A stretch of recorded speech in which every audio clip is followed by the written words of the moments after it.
이 시편 94편에서는 하나님의 권세자들로 인하여 핍박과 박해를 받는 자들, 세상의 법에 의하여 눌림을 받은 자들이 하나님은 공의의 하나님이시잖아요. 하나님이 살아계시잖아요.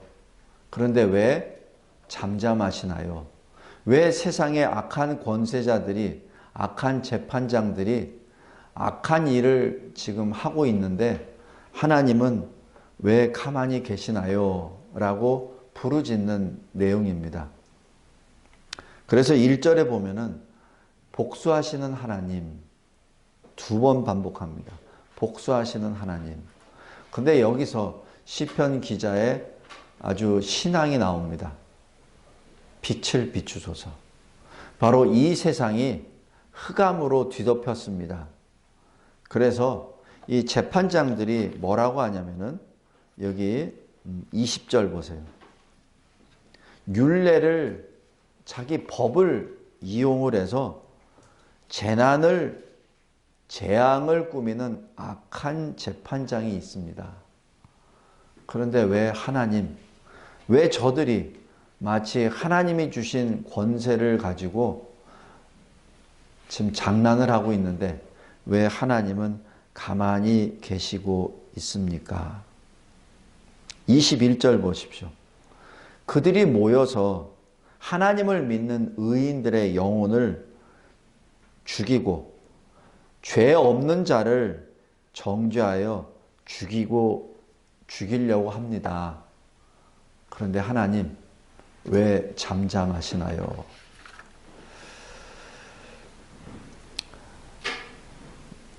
우리가 이 세상을 살면서 이러한 이 상황에 종종 직면합니다. 그럴 때 우리는 어떻게 기도하나요? 또 우리는 어떻게 그 일에 대처하나요?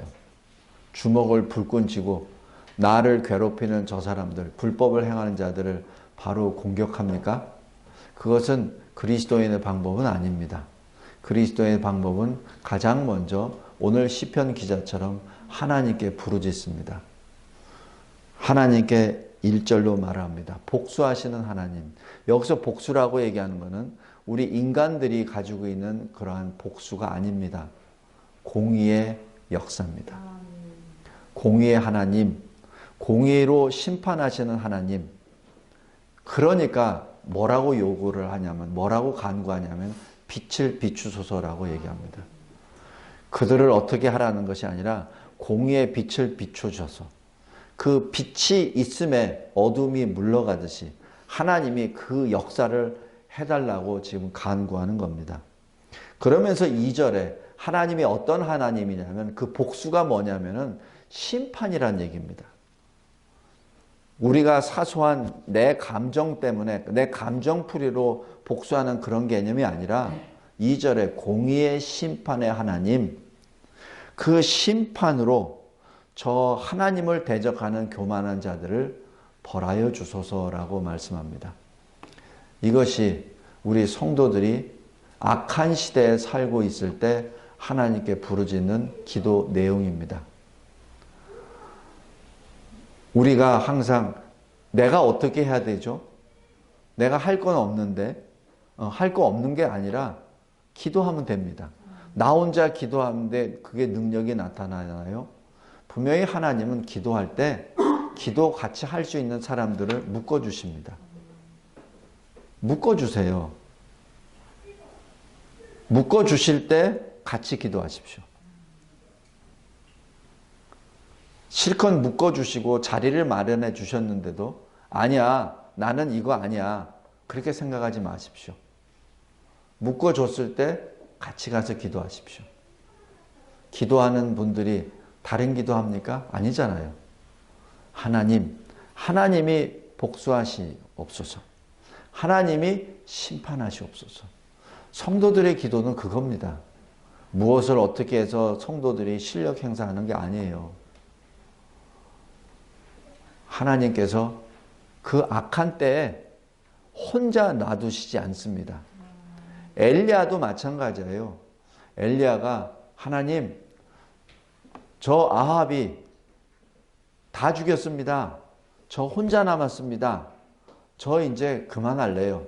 저 좀 이제 그만 쓰시고 이제 하나님 품으로 돌아가게 해주세요. 라고 했을 때 하나님이 하신 말씀. 그래, 너 나에게 올 거야. 그런데 너 할 일이 더 있어. 두 가지 일을 하시고 그 전에 뭐라고 하시냐면은 위로의 말씀을 주십니다. 너 혼자 남았다고 생각하느냐? 아니야.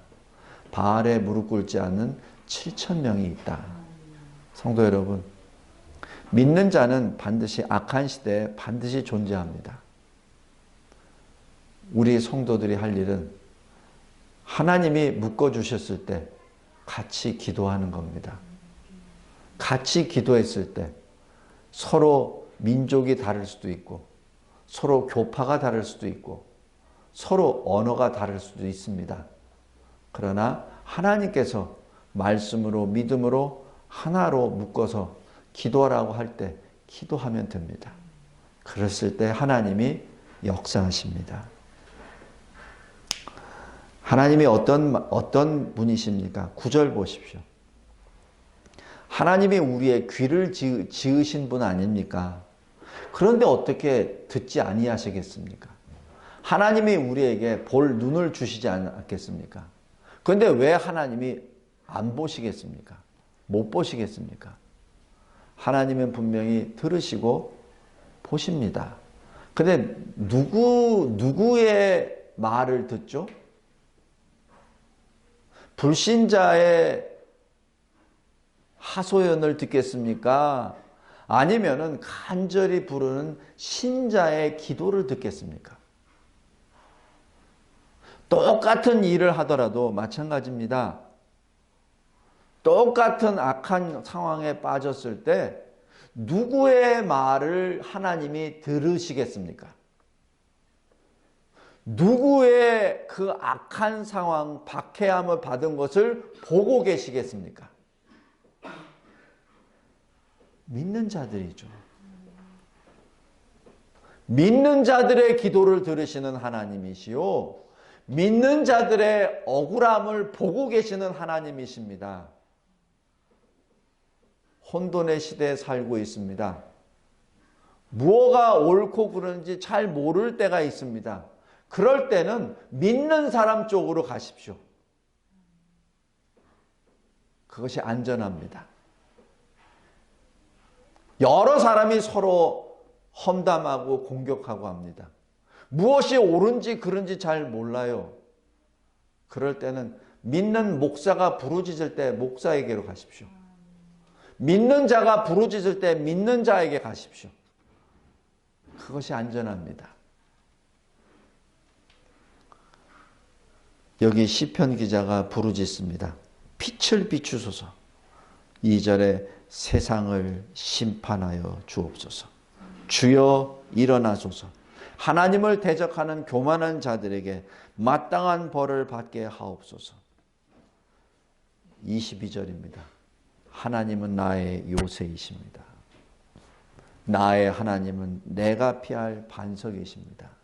성도 여러분, 노아의 홍수 시대에 120년 동안 노아가 산꼭대기에서 방주를 만들고 있을 때 노아가 그냥 방주만 만든 게 아니에요. 방주를 120년 동안 만들면서 많은 욕질도 받고 무시함도 받고 모함도 받았습니다. 그러나 노아는 120년 동안 하나님의 하신 말씀 그대로 순종하면서 120년 동안 방주를 지었어요. 사람들이 노아에 대해서 뭐라고 했겠습니까? 엄청난 조롱을 했겠죠. 엄청난 거짓말로 노아를 이상한 사람으로 만들었겠죠. 산꼭대기에서 방주를 짓는다고. 저 이단이야. 저 하나님의 이름 팔고 있는 사람이야. 말도 안 돼. 라고 얘기했겠죠. 조롱도 했겠죠. 그러면서 말합니다. 시집 장가가고 할 일 다 하고 조롱하죠. 노아는 뭘 했죠?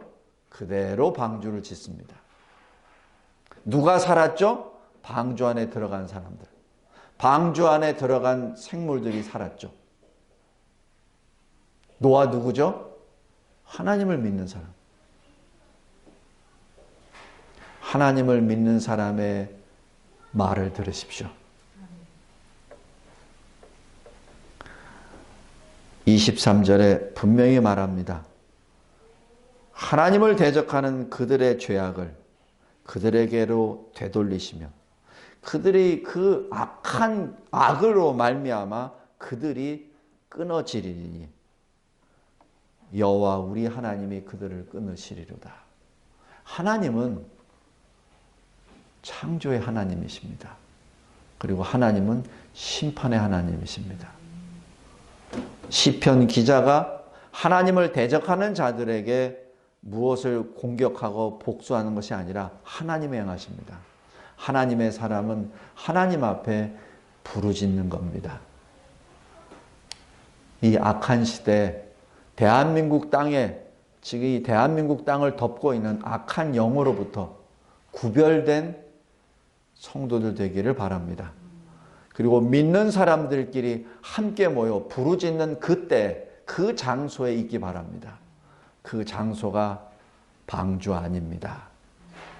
서로 눈물을 흘리며 부르짖을 때 그들의 얼굴을 그들의 눈물을 함께 보며 함께 부르짖는, 그리하여 하나님의 심판의 역사가 이 땅에 올 때 다시 새로워지는 새 노래를 부르는 우리 모든 성도들이 되시기를 주 예수 그리스도의 이름으로 기도합니다.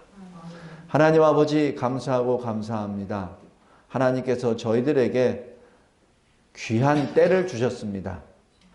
세상의 육신의 눈으로 보았을 때는 사실 두렵고 혼돈하고 어두움의 때입니다. 그러나 하나님, 믿음의 눈으로 보았을 때는 과연 이 때가 은혜 받을 때요. 과연 이 때가 구원을 받을 때요. 과연 이 때가 하나님의 백성과 그렇지 아니하는 자들과 구별되는 때요. 바로 이 때가 노아 방주의 그때임을 알게 하옵소서.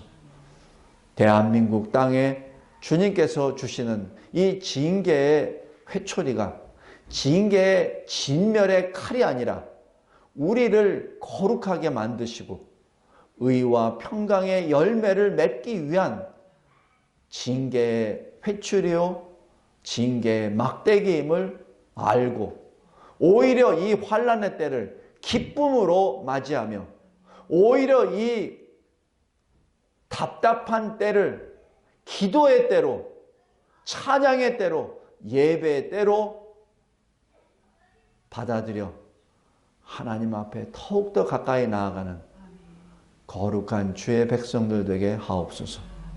이 땅에 주의 빛을 비추어 주시옵소서. 이 땅을 새롭게 하옵소서. 예수 그리스도의 이름으로 기도드리옵나이다. 아멘.